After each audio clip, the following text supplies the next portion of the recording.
away. One street over where my memories exist. I wonder what would change. I really couldn't say. In this life there's nothing certain, except the curtain that rises to the stage. Silly games of second guessing. I just forget the lessons that I couldn't learn. Because one street over there's a life I could have known that would have kept me from the one I had today.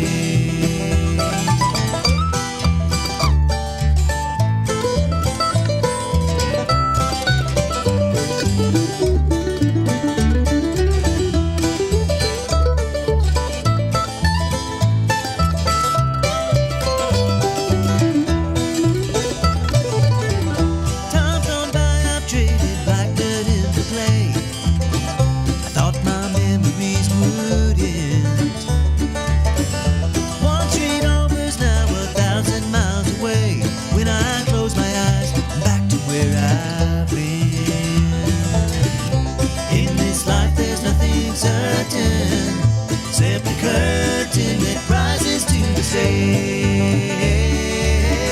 Silly games of second guessing. I just forget the lessons that I couldn't learn. Because one street over there's a life I could have known that would have kept me from the one I had today.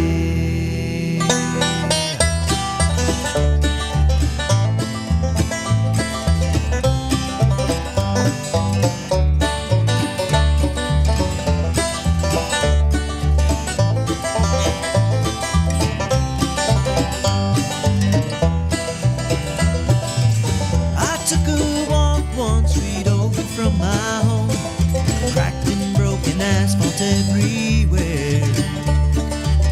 I could have ended up just like that broken road, with a dead end in my path. Thank the Lord that I've got more than that. In this life there's nothing certain, except the curtain that rises to the stage. Silly games of second guessing. I won't forget the lessons that I don't deserve. Because one street over there's a life I could have known that would have kept me from the one I love today. One street over there's a life I could have known. Things aren't always as they seem. This is 1100 WSGI. I'm U-Turn LaVern, and this is One Street Over. Judge Joe Perry's in the house. We're friends. We're just chit-chatting, just talking, catching up. You know how you do.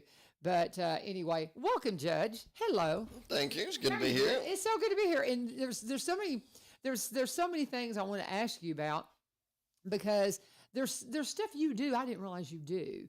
And it was so funny because, the last couple of times we've had recovery court, you haven't been able to come in. So I want to talk about that. But I guess that's where I thought that your focus was mainly, is just that. But then Caleb Stratton was in here on Monday, and we were talking about hunting season, and that when people hunt and they field dress a deer and they just leave it, that's littering. Yeah. And he goes, and boy, Judge Perry's hard on that. He'll put you out on the road picking up trash for a couple of weekends. And I was like, Judge Perry takes care of litter tickets? And he's like, yeah. And then when you and I talked, I was like, oh my gosh, you handle so many things. Well, and we even have, I didn't mention this to you, but one of the little knuckleheads that goes to school that comes and helps us on the farm a little bit, got a drag racing ticket. No. And guess what's on there? Mm-hmm. He's coming to see you. And I'm like, oh my gosh. And see, it's all these things I didn't realize that. So you handle traffic stuff too. Oh yeah. A lot of traffic stuff. Really? Yeah.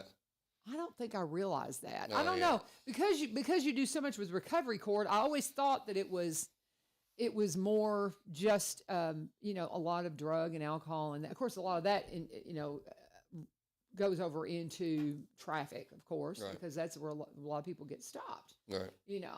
But so what all kinds of cases do you see? I'm fascinated now because I thought I knew you pretty well. And then when Kayla mentioned that, I'm like, I don't guess I really have any clue. We say General Sessions Court has jurisdiction over misdemeanor cases, any misdemeanor cases. And then for felonies, jurisdiction for the purpose of conducting preliminary hearings to determine whether there's enough proof for it to go on to circuit court. So it's everything from littering to preliminary hearings for rapes and murders, a lot of traffic. Now, sometimes agencies, police departments, and if they have a city court, they can write a speeding ticket to city court. But oftentimes, the state troopers, sheriff's departments, those write speeding tickets. I had a trooper docket yesterday.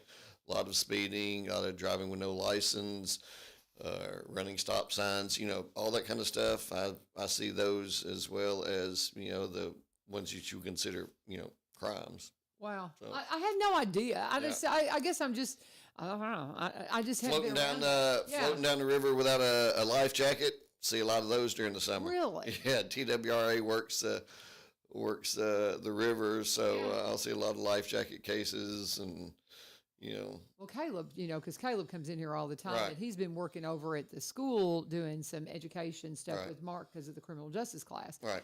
And so he mentioned that was about the deers being the litter thing, which just kind of blew me away then. And then he commented on how you would handle that, and I was like, he has to do that. I just had no idea that it was all those things. So it almost sounds like you're kind of like the court gatekeeper. It comes to you almost first. Would that be kind of the right, yeah. before you see if it's going to move up the chain? Right. Yeah. Oh, okay. Well, that's interesting. No wonder you're so busy.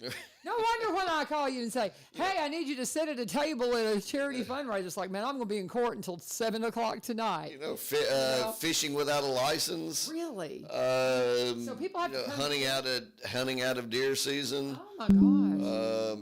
I had one. I think Caleb brought few months back, driving your four-wheeler up and down the creek, that's disturbing a creek or a riverbed. There's. Oh, you mean in the water? Right. Yeah. Well, yeah. You can't do that. Yeah. Okay. So. Yeah. Yeah. That's crazy. I had no idea. Yeah. We see a little bit of everything. That's wild. My man, what a diverse job. So how often are y'all in session? How often do you have circuit court? Right. No, I'm General Sessions. You're General Circuit Sessions. Court is. I don't know anything. Yeah. About Circuit Court is, and they hear misdemeanors too that go up. That somebody wants their trial in circuit court, or if it's a felony, it has to be adjudicated there. And right now we're all in the same building. The courthouse is closed, so we're all sort of on top of each other right now. So we're making the best of it. But I have court Monday through Thursday, sometimes on Friday, depending on if I've got a juvenile matter that I need to hear. Because I also have juvenile jurisdiction, although 99% of that is heard by magistrate, Melanie Stark. Right. It just, we couldn't get it all done if we didn't have a magistrate. Yeah. And she does a great job. Oh yeah. I've got to get her back in here. Talk to her for a few minutes at the recovery court graduation. Have you talked to them about Safe Babies Court yet? Oh, we've had Tiffany in here a lot. Good. Tiffany and I are really good friends. Okay. She was there yesterday, as a matter of fact, because we were talking about the Stashaway trailer. Okay. They've got that trailer that you can go in that shows you just how kids are hiding drugs, right. which blows me away. Yeah. I went by specifically because I want to know what to watch for with my kids in class. Right. And suspicious things, because they can get all these little stashed away stuff on Amazon. And they've also got pens now that are vape, that are vape pens. Right.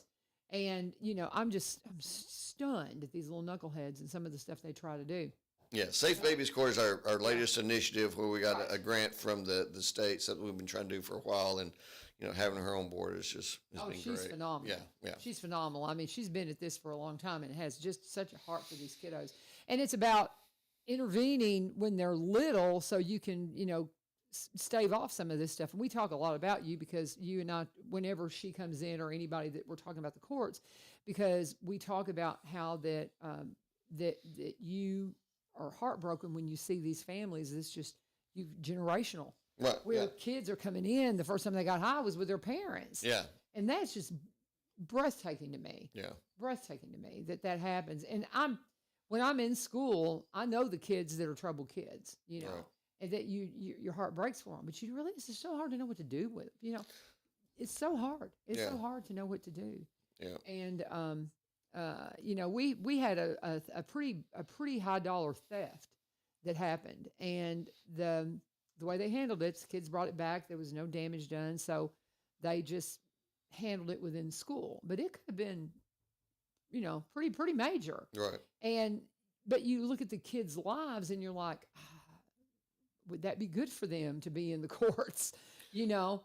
And so you're like, okay, we're going to give you a chance at redemption here. We're going to give you another shot at this. But that was big. Yeah. You can't do that. I don't know. They're really young kids too, and so it's so hard to know what to do. And I mean, I can't imagine. You just got to be praying constantly. You do, and you just right. you know, and for those of us, you know, I wasn't raised that way, you know, so I've got the blessing of being raised by parents that had me in church and kept me out of trouble, and you know, but not everybody has that benefit, and so you have to, you know, understand where people are coming from. They still have to be, you know, you still have to deal with them in the criminal justice system, but you know, when you can find ways to deal with them, like through recovery court or you know, some other manner, you know, we try to help as, you know, as much as we can. And I love your story with your dad. And if you don't know Judge Perry, he's told this before, but this is one of my favorite stories that you tell, is about how that you were raised with a father that went into the prison system. I mean, just tell him about your dad and having that as one of your foundations. I think is one of the reasons why you're so compassionate and so you know, insistent upon making recovery court what it is. Right. Yeah. But tell them your dad's story.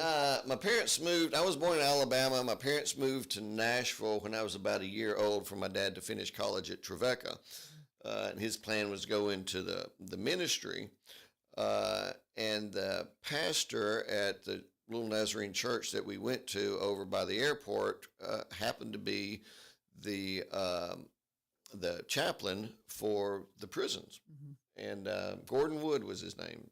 I still remember him. You know, I was a little bitty, but that made an impression on Dad. And when a position opened at the prison to be, he was hired to start the vocational principal and teach vocational classes. First time the state had that. So he was initially hired to teach academic classes till he got the vocational school up and going. Mm-hmm. And when that started, this was, you know, mid-'60s. And he taught air conditioning and heating as well as run the vocational school. They had other programs. I think they had a welding class and some other classes. And before he retired, and Dad had physical limitations. Dad had eyesight problems that kept him from being able to drive. But when the main prison closed, Dad decided to retire. Rather than try to move it all to another place. But by the time that he retired, he'd sent over 300 men to the street.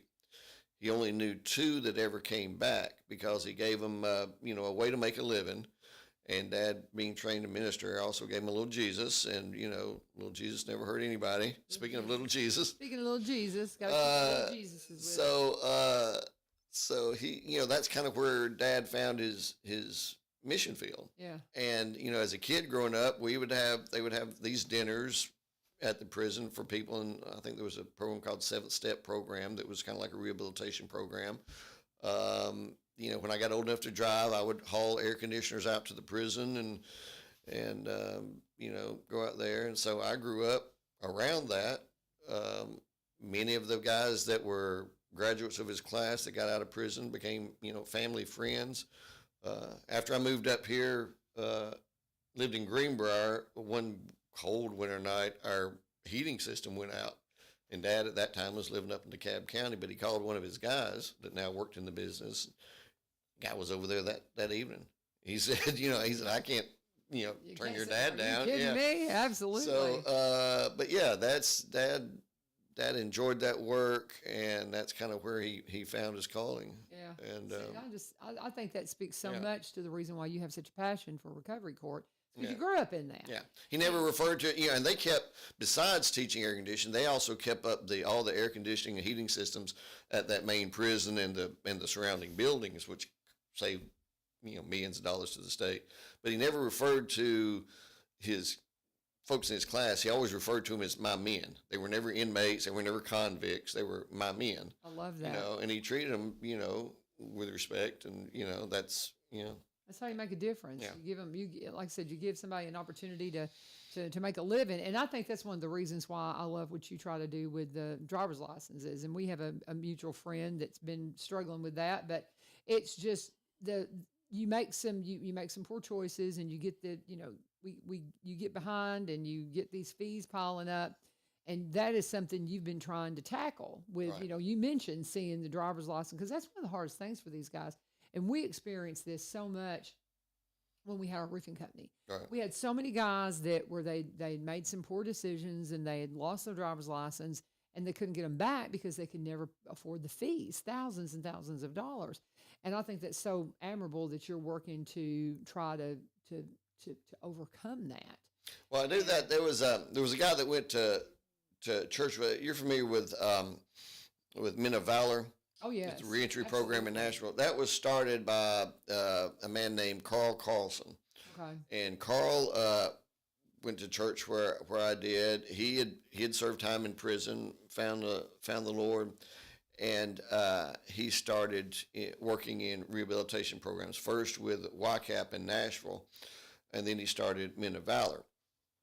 And when he found out I was about to get elected in 2014, he came up to me at church one day, and Carl was one of these, he just talked to you straight, and he was one of these grab you by the lapel kind of guys, and he had this rough voice, and he said, "Brother," he said, when you get on that bench, he said, you got to help people get the driver's license. If they don't have the driver's license, they're going to get back in trouble because they got to, need the license so they can go to work. Yeah. And I always still hear his voice in my head because we try to help people, and we see, I can't tell you how many hundreds we see during the course of a year of people with driver's license issued because they've had either a DUI or they've just accumulated fines and costs over the year, and they get in that hole. So what we do, I have a separate day that's a driver's license and traffic docket, and I have my clerk, if it's a Tennessee driver, go ahead and print off the sheet that shows this is what it's going to take to get your license back. And so we hand that to them. We let them go ahead and enter their plea if they want to go ahead and plea, or if they want to hire an attorney, they certainly have that right. But if they want to enter their plea, then we will set it off for 6 months. I give them that sheet. We talk about the sheet. These are the things that you need to do. And that sheet shows, where you've got the charge. Here's the citation number. Here's the phone number for the clerk's office there. Mm-hmm. And they start working on that. And if they come back in 6 months and they're not quite there, but they, showing me they're making progress, I'll extend it out because the ultimate goal is for them to get their license and get that insurance. So if they have a wreck and they run into me or you, Right. Our insurance, non-owner's policy is not having to pay for it. So we do a lot of that. We've been pretty successful. A lot of these people, now some people, they just don't, or they can't, or they don't have the initiative to do it. But I'll ask them, I said, wouldn't you like to be able to drive? Because we know they're going to drive. Wouldn't you like to be able to drive and not have to worry about who's right behind you? And they Yeah. go, yeah. So there's been some folks that we've extended, a couple of years, 2 or 3 years, because they keep working at it and they eventually get that license back. I've hopped off the bench before, stood there with a guy and, I've got seen some our pictures, got our pictures seen made, some and they're real proud, because it's something that they've set a goal and they've accomplished a goal. Mm-hmm. So we try to do that as much as we can. Well, I'll encourage our mutual friend that because I had given him a message that you need to go to a certain clerk, but he went to the wrong clerk's office.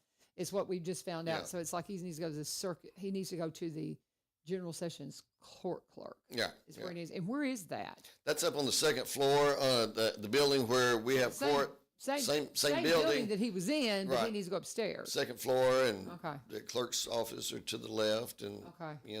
the ladies there should be I'll able to make help sure them. that message gets to the right, because I think that's what happened. Yeah. I think that's what happened. Well, and so many people, they don't know how to work yeah. the system. You know, they've been in the system, but they Right. don't know how to get through it. I had a fella in court last week that never had a driver's license. He's been to prison, did something.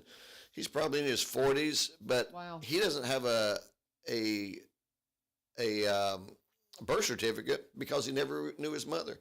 He was born in Chicago. His father Wow. raised him, and he just doesn't know how to work the system. So I went back. I said, "Okay, we're going to work on it." So I went back to my office. I had my administrative assistant Donna, do some digging. So we found what the process is. So next time he's in court, we're actually going to give him this paperwork.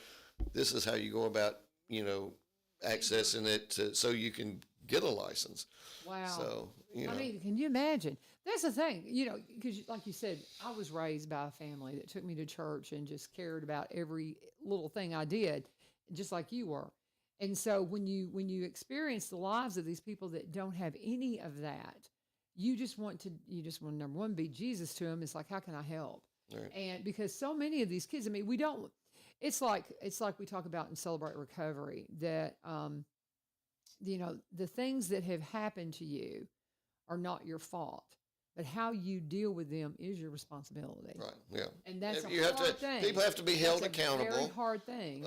But Yeah. if you can work with and help them, Yeah. and Yeah. so we can change behaviors. Exactly. Yeah. And so, and if it's, that's why I love the work that they do over at Open Door, Right. because there's so much about what happens there that's about education to help these folks, these young people that were not raised to, properly function in society. Right. Basically, they just weren't raised that way. And so, you've got to give them some help, but in the same sense, you've still got to take responsibility. That's something I pound into my kiddos, because I'm a career teacher.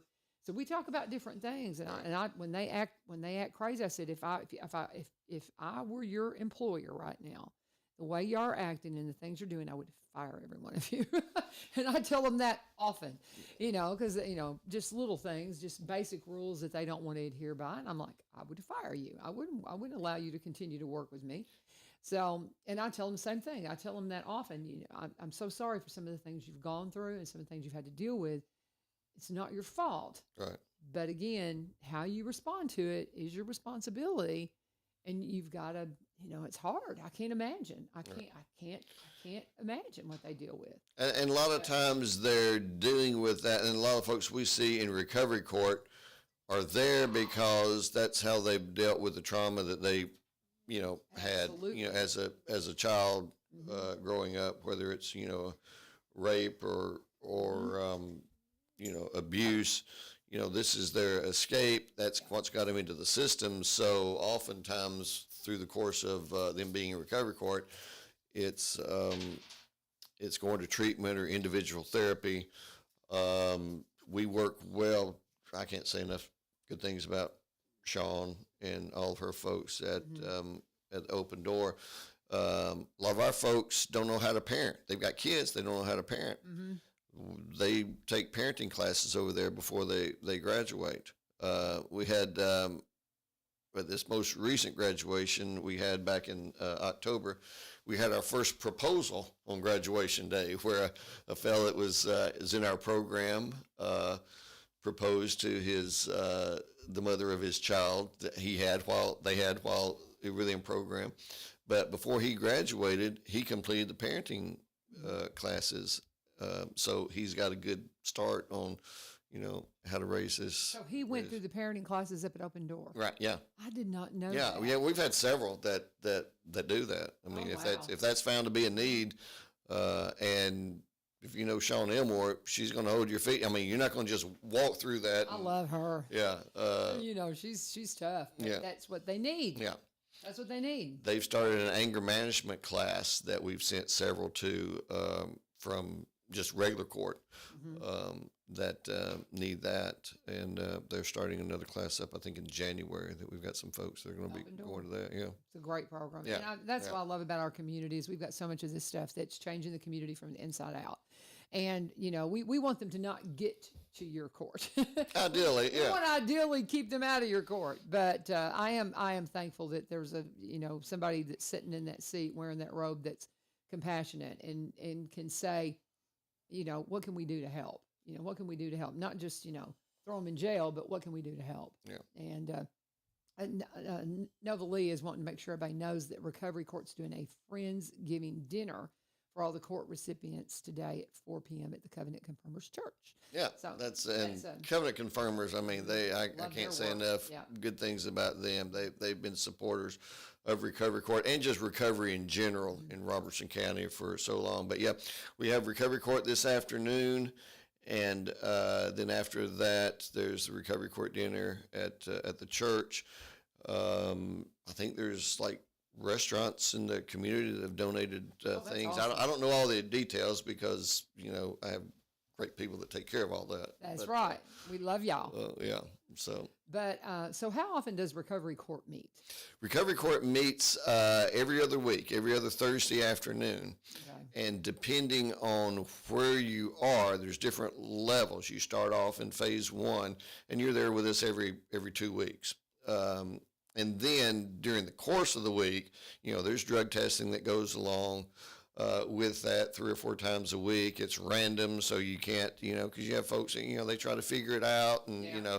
but that, that's randomized. Then there are, other caseload management stuff they do, class they do. So, but I meet with them every 2 weeks if you're in the first and second phase. Now, once you get to phase 3 and phase 4, it's once a month. They're still doing other things and taking classes, whether it's intensive outpatient treatment there at the recovery center, or we've started our MRT, moral recognition therapy. I think that's what they call it. Well, we've got our Um, ILP now. Yeah. Where we can do the intense outpatient therapy that's just up the street. Yeah, and then so they're doing the MRT there also, along with some individual therapy. That building's being used, every day of the week, which was what our plan was when we were first able to get Right.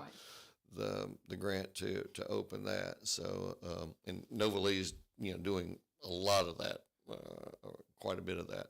It's just so interesting. If you've not been to, I mean, we won't have a Recovery Court graduation now till spring, but if you've never been to one, I'll just tell you now, plan to, because you will be just so encouraged by the stories that come out. I really enjoyed the panel that they had this last time. Yeah, that was I really liked that. I thought that was very interesting, Yeah. and especially the two that shared personal stories of their own journey right. that were on the panel, and that was really, I mean, that was really, and all of them that shared was great.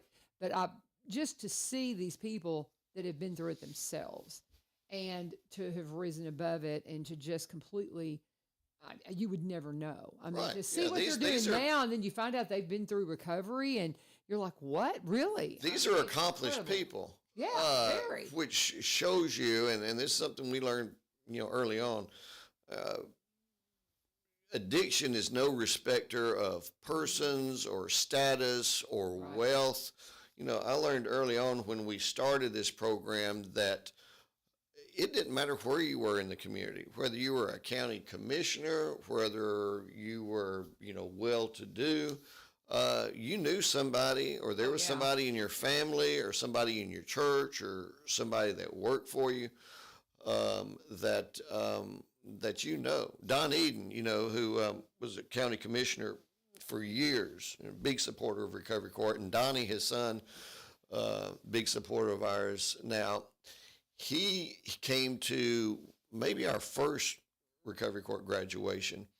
He had a great business over in the White House, did a lot of things in the community, but he realized that one of the young ladies that was graduating was the daughter of one of his employees. Wow. And it's like, he never knew. This is Yeah. not something that you just like You don't broadcast. You don't talk about But he's like, wow, and from then on, he he was a big supporter. I think he had another employee that had gotten in trouble, and they got him a lawyer. Lawyer got him into recovery court. That guy is, I saw him a couple of years back at Baldwin's Barbecue. He came up to me and said, "Hey, I'm still doing good. I've got, 3-4 years under my belt, and I'm still on the right track." And, so, that's, people see, they know there's an issue out there, and, they come to us and say, "Hey, I've got somebody." And even people that are not in the court but know about our program, if they've got somebody, a family member, we still refer them to resources, because we've kind of become, sort of the hub of knowing what the resources are in the community. So what is the, and just like if you had somebody that was, has gone through the system and they're in prison, maybe they've been picked up a few times, and what do you do? I mean, how do you start to help them? I mean, do you say, okay, I want to see if you're possibly qualified for, how do you find out if they qualify for recovery court? For recovery court. So there's certain criteria. If you've got a violent criminal history, you don't come into recovery court. That's just one of the limitations we have. If you have a history of dealing drugs, you don't come into recovery court, because that's sort of like letting the fox guard the hen house, and that can poison your kind of a dealing. Okay. Right. Yeah. If you're a dealer, but if you've got crimes that have been committed that are a result of addiction, whether it's a DUI, or if it's theft because you're an addict, because oftentimes that's what happens. You've hit rock bottom. You're stealing from the store. You're stealing from family.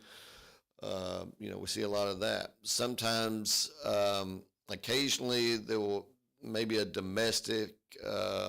We have to weed those, very carefully. Sometimes families will say, "Hey, it's a family domestic, but what he really needs, or she really needs, is treatment." Then we'll consider those. Okay. Then we've got the whole mental health court aspect, and they come in for various different reasons. So explain the whole mental health court. Now, we have talked. I mean, that's such a necessity. Having worked with so many in the homeless community, oh my goodness, the mental health of the folks that are living a homeless life is breathtaking. And that's not to say they all are, but I'd say easily 50%. Easily 50% of the people on the street have got some. I mean, do you think that's not fair? I mean, that's the ones I've dealt with, because I worked at the church for about 7 years, and man, there's a lot of mental health issues. Yeah, there's for whatever reason, over the years during the 70s and into the 80s, the mental health network just broke down. Yeah, it's not. You don't have mental hospitals anymore.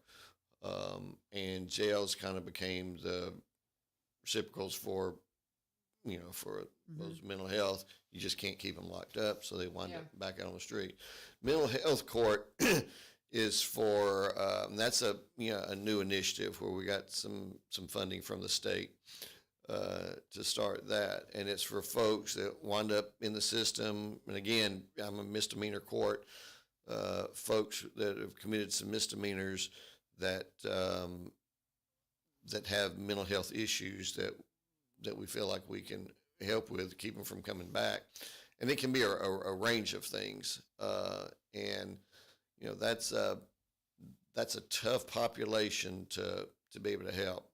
So our number of people we have in that are not as great as the folks with the addiction issues. But we've got several there now, and it ranges from depression to folks with folks on the spectrum. There's a lot of different folks with different situations. A lot of bipolar. It seems like some of that. Whenever we were dealing with I know there were several that were regulars at our benevolence center. Our benevolence minister is a former Metro police officer. So he's so uniquely qualified to do it. And he knew the ones that, they're off their medication, they're this, they're that. And so he was very good at gauging that. But that was a big thing. I think we saw a lot of bipolar. Right. Because that has. My sister suffered with bipolar, but nothing like what some people do. I mean, Right. she had it, but it was nothing like. I mean, you see some really severe cases Right. of it, and I would think that would be a lot of it in mental health court. Do you think? Or Yeah. Yeah. Yeah. That's a good bit of, and there's some that just, are beyond what we can do. right. But we try to screen through those, and the ones that we feel like we can help, we certainly bring them in. What do you think is? I mean, because I've got people in my mind that I'm just picturing that we've dealt with at the Benevolent Center during my tenure there that were almost really kind of dangerous. Mhm. So what do you do in those situations? Because I mean, we've had several that would come through and we would try to help them, and then they would just get volatile, Right. and you would have to just say, well, you just can't come around here because we're not equipped to help you. Well, in those What do you situations, do? Yeah. in those situations, those would not be folks that would come through mental health court, Right, and right. they would just go through the system like anybody else. Do we have facilities now, mental health facilities for them? Um, That are really seem to be a danger. I mean, have we fixed that? Because I mean, because I don't really know. Because I remember it's not fixed. There's the Tennessee mental health facility down in Nashville, but some are oftentimes just incarcerated. Wow, Yeah. that's such a sad Yeah. thing. Because they've committed a crime Right. that That they're incarcerated for. right. But yeah, I mean, and there's DeBerry Correctional Facility in Nashville that houses, the ones that are convicted of felonies. And that's Wow. kind of a hospital kind of Oh, really? Okay. prison. Yeah. Because that's the thing. My husband's one of the criminal justice teachers up at Springfield, and I've learned so much about the legal system since he started this because he's talking about it all the time now. Mhm. And but I know nothing about it. And of course, that's because I've never had to go there. Yeah. The worst thing I've ever had to do in regards to a court situation is a traffic ticket. And so I've never had to deal with that. So I mean, it's a different world, and you end up having a loved one. Because I mean, you're just sitting here. I was just kind of asking you some random questions. I've got a friend that has somebody that's a family member that is in jail right now, and didn't realize, couldn't figure out why they weren't getting an avenue to recovery court. But it's that I think they did some dealing at some point, so that completely shuts it down.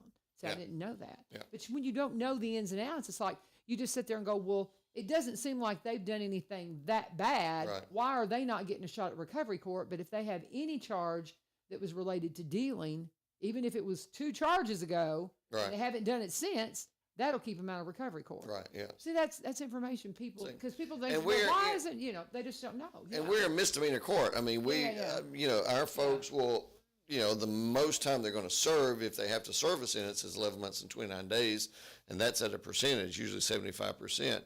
So we don't have like the big stick like a circuit court or criminal court, recovery court would have if they're Right. facing, years. Right. We don't have a circuit court, recovery court here in Robertson County. Some counties do. Davidson County has an extensive recovery court program where they've got facilities where, they own their own facilities.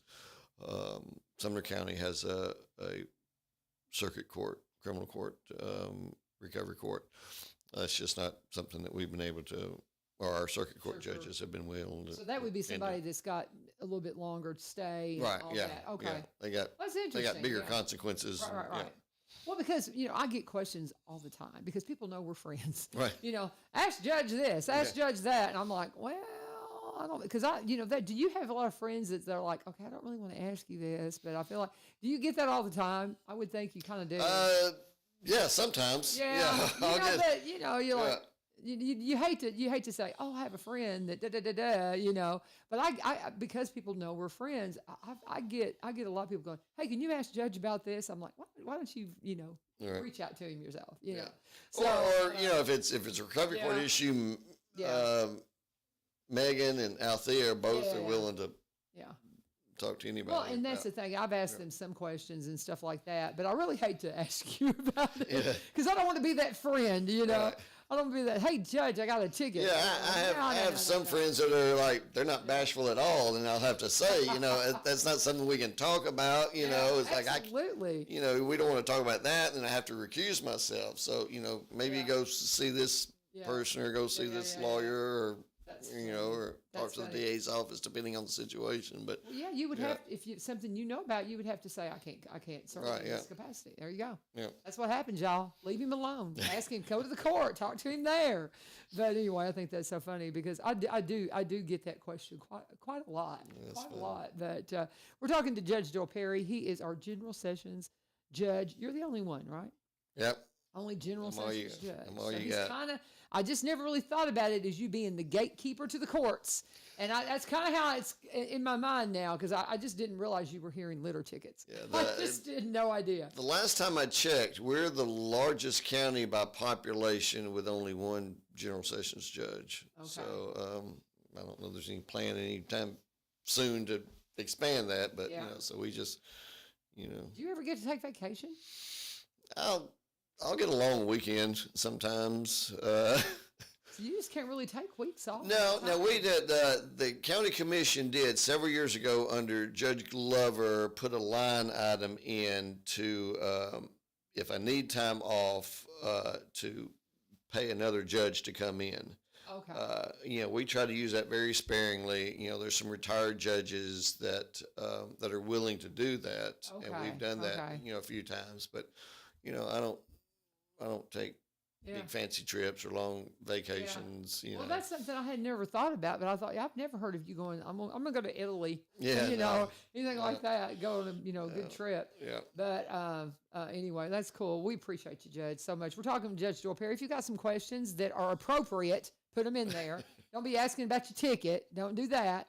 But anyway, if you have some questions, you can throw them up in comments. And again, Nova Lee wants us to remind everybody there is a dinner, again, at Friendsgiving for all the recovery court participants, recipients today at 4 p.m. I'm guessing, are they opening that up to past people in recovery court, or just the ones that are participating right now? Oftentimes, there's some that in the alumni groups that do come. Group. Yeah. So that's at Covenant Confirmers today at 4. So if you're involved with recovery court at all, if I wasn't already otherwise going somewhere, I would stop by and say hi to everybody. I've never been in. I've got to go to Covenant Confirmers Church. I got to go see.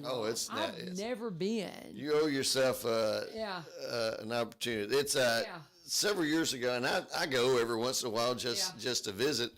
But they were having one of their recovery Sundays, so I went, and it's not, you know, I grew up in the Nazarene church, which, you know, we'll have drums, you know, it's kind of, but, you know, it's, you know, three hymns, a prayer and a sermon, and you're generally out by noon. Yeah. Covenant Confirmers, they've got loud music and, but it's a Holy Ghost Bible-based sermon that Pastor Ron always gives, and it's and a lot of people that go there might not feel comfortable in your traditional Baptist church or Methodist church, but I mean they're comfortable there, they're loved there, they're treated well, and it. He has a phrase where suits and leathers can worship together. Suits and leathers can worship together. Yeah. So I love you would go. Yeah. You would be welcome to anybody that in the community that you owe it to yourself. There's a good bunch of folks. Mm-hmm. Pastor Cricket. I mean, they're good folks. They really are. I love them to pieces. And Nova Lee, she goes there and she goes, it's a praise concert. There you go. I love it. It's a praise concert. Yeah. So Nova Lee, since you're paying attention, what time do they meet? You can put the times up here and we'll mention that to everybody on Sunday. when they had service. And I tell you, let me pause for a second because I do need to do a break. Remind everybody we're looking for some new sponsors. I'm terrible at selling stuff. I mean, if you haven't figured that out already, but we have a Veterans Motorplex at the Rim. They finished their season, so I really need another sponsor right now. So if you've got some leads on somebody that wants to sponsor the program, reach out to me. And but we love our longtime full-time sponsor, Barry and Rebecca Richards with Exit Prime Realty. So good to this program and so good to the community. You're going to find them just involved in things all over the community.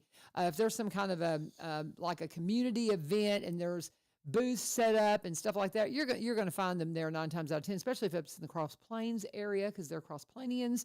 And that's how I met them, actually, was at the Kilgore Station Bluegrass Festival when they first had me come in and start hosting that. Barry and Rebecca were one of the original sponsors, bringing that into the community. They're always trying to bring new things into the community. So involved. We talked a lot about Open Door today. He does all those videos and things for Open Door. They're just good people. And so if you want some just real good people to work with in the real estate community, they're your couple. Reach out to them. You can connect with them. Just you can Google them at sellwithbecky.com, or you can Google Barry Richards, Rebecca Richards, Exit Prime Realty. You'll find unique Facebook pages for both of them. And you will find that you can connect with them at sellwithbecky.com, sellwithbecky.com, or buy, B-U-Y, robertsoncounty.com. They do specialize in Robertson County properties, but they also buy and sell in the surrounding counties and across the state line in Kentucky, because like me, they're from Kentucky, and they have worked all over. They came out of different careers. She's one of the first in the area to be a seniors real estate specialist. But she was a radiologist at first. And so they've worked in Nashville. He was a 17-year vice president of a media marketing company. So he brings that marketing expertise to the table. You're going to love working with them. They are great friends, great sponsors of this program, and they are experts at what they do. So if you want to connect with them, he's the broker here in Springfield. She has an agency office up in White House. They love working with historic properties. They're just the whole package. And maybe you want to be a realtor. If you want to be mentored to be a realtor, they say, come on, let us know, and we would love to mentor you and help you in the field and bring you on. Sellwithbecky.com or buy, B-U-Y, robertsoncounty.com, or here's Rebecca's number, 615-504-7425, 615-504-7425. Always let them know that you turned Cincha. Continuing our conversation with my friend, Judge Joel Perry. Probably one of the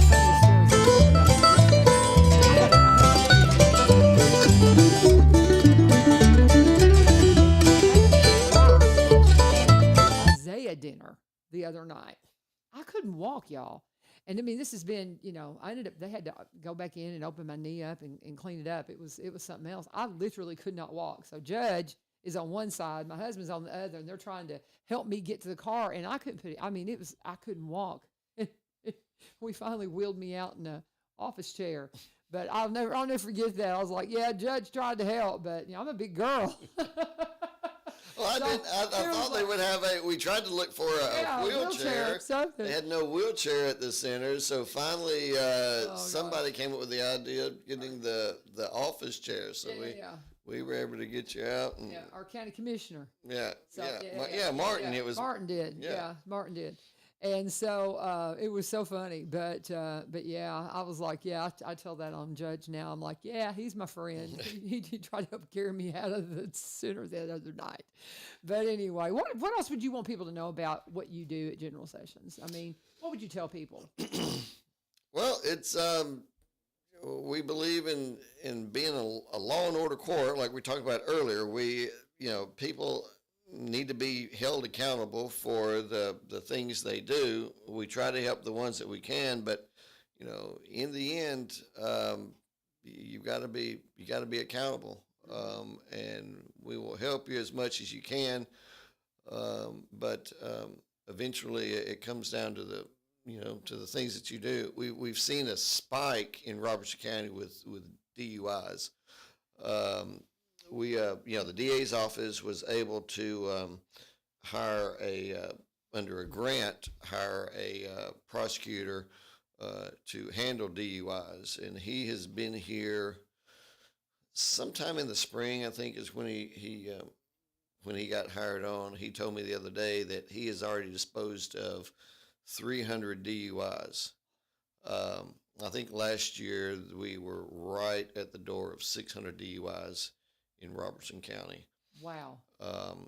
And so that's kind of become a bigger issue as Well, of and late. it's been a big rush in the Hispanic community, is what we've been hearing. Because they've come in That's here a couple of times because, we got a Spanish side over there, right. and law enforcement's, talked to us about that. Yeah, And that's so that's Ilya's trying to get that word out on the Spanish side. Hey, what's going on?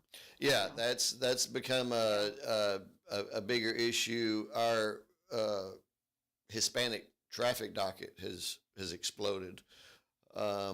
Last week I had for a morning docket I had 200 even was the number of cases on the docket. Of that, 113 were Hispanic. Wow. And which takes more time. I mean, we had to You gotta push get off the translators afternoon. and all that. We have translate, and we've been fortunate. We've got good translators that are willing to come. I know several courts that are struggling to even get translators, Right. to be in their court. So we've been very fortunate with that. But it takes more time. Mhm. And like we were talking about with the driver's license cases, the lion's share of those folks cannot get a driver's license.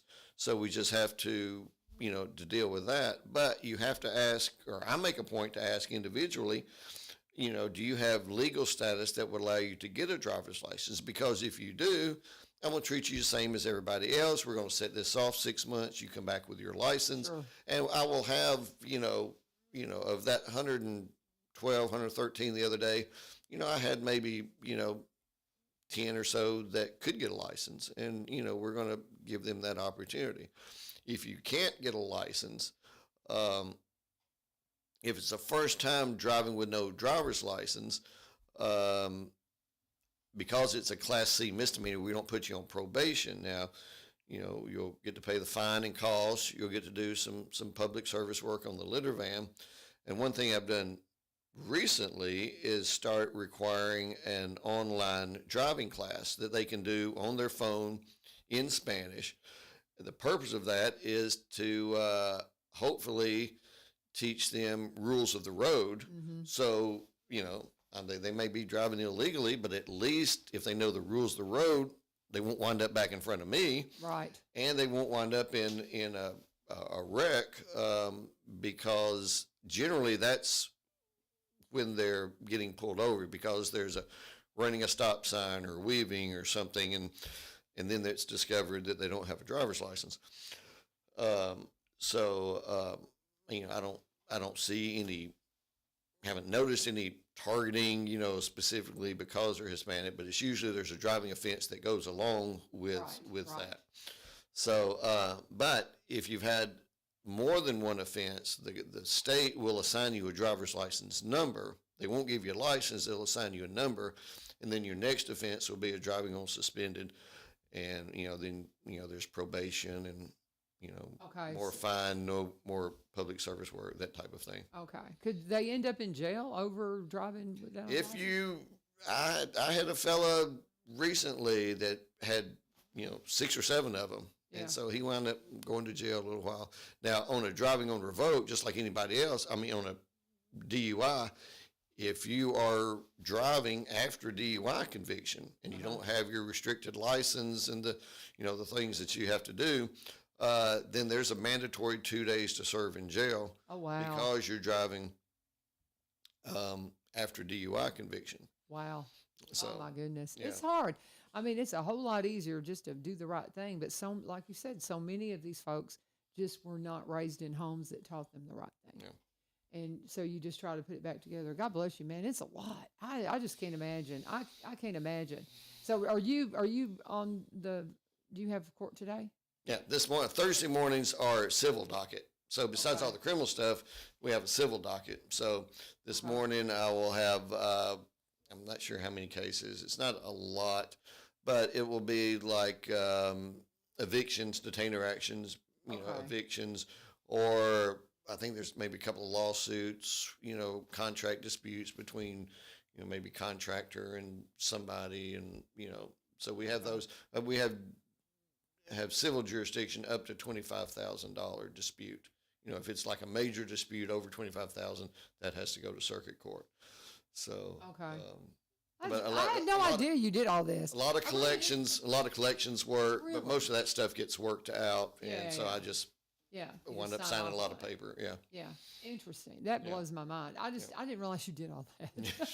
I had no idea. No wonder you don't get any vacation, brother. I've had several civil cases that are animal disputes. Oh man. Yeah, those are always fun. We had a case several years ago. Ben Dean, before he was chancellor, represented a lady who wanted her cat back. They had loaned a cat to a lady who, a woman's husband had died, and they loaned her the cat, and it was time to give the cat back. She didn't want to give the cat back, so we had to Oh my God. have a lawsuit about a cat. We've done that with horses. We've done that with dogs. A couple that Fighting weren't over a dog? well, they were going to get married. They'd bought a dog together, and now they're not getting married. And who gets the dog? The dog came to court. Oh my goodness. I thought about for a minute doing the Solomon type of thing, and put them on the opposite side. But then I realized, well, the dog has been staying with her. That probably wouldn't have been fair because they would, so. It's Oh my goodness. it gets interesting. What's the craziest thing you've had to reside over? Years ago, when I was a DA, I had a lady. She was an animal hoarder, and her goats got out and ate man's $3,000 worth of soybean field. And she. And then at one point, she had a pot-bellied pig that had rummaged through the neighbor's bushes and hedges, and it was a sad situation. But some of the things that came out of it were kind of funny. There's a lot of funny things I can't talk about on the radio that we see in court. But it's there's some interesting folks. Well, it's just like Caleb Stratton he was doing some training at the school the other day with the criminal justice class, and he showed him a video of this guy.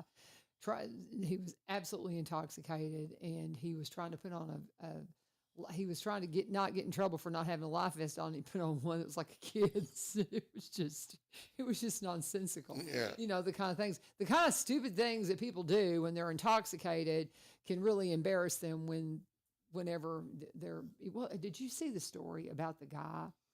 This has been sometime this year. He was absolutely under the influence, and he went in and dove into the pool inside of like an outdoor world. Have you seen that? No. It's the craziest thing you've ever seen in your life. And he was naked. And he goes into this, it's like the sports store that has the pools. It's like up here at Opry Mills. We have one. I forget what it call it, but anyway. Like the Bass Pro Shop. Yeah. Bass Pro Shop is what it was.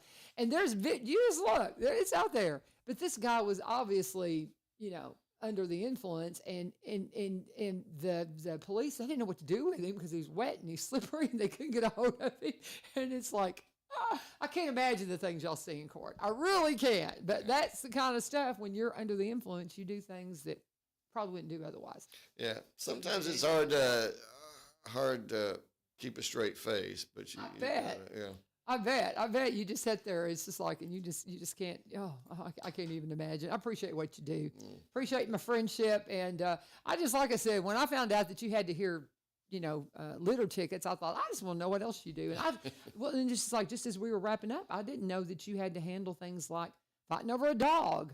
I had no idea that was a general sessions issue under $25,000. So if under $25,000, if I were to do a lawsuit against somebody, or somebody were to sue me for something, if it's under $25,000, it's coming to you. Right. Yeah. Really? Yeah. No wonder you're so busy. No wonder you're so busy. Anyway. Well, when I took the job, I'd been the prosecutor in that court for 18 years, and Judge Glover told me, he said, well, it's not like you don't know what you're getting into. So, there weren't really a lot of surprises. So there you go. So can't complain. You love it though, don't you? I do. I mean, I like what I do, and I like the aspect that in a general sessions court, folks generally don't have so much history that you can't help them. Yeah. Some do, and some are passing through to go up to circuit court, and you've got to conduct the preliminary hearing. And sometimes there's not enough proof, and the case gets dismissed. But that's the court that you weed that out in. Right. So by the time it gets to circuit court, it's not you've separate the wheat from the chaff. Right. But I do like the aspect of being able to help the ones that we can. Absolutely. Well, that's the thing that I love about what y'all do and how I got involved with you guys through Recovery Court. Honored to be on that board and just so thankful for what we do here in our community. Thankful for you, Judge. Appreciate you. Thank you. And Nova Lee is chiming in that worship at the Covenant Confirmers is 10:30 on Sunday. So You don't have to get up too early. don't have to get up too early, and you can go for a praise concert. I forget what Ron calls it. It's like a rock and rolls. I don't. He's got all these little things that you got to just meet Ron Baptiste. He's awesome. But appreciate you. It's 8:00. We got to go. You got to get to court. I got to get to school. Thank you guys for joining us.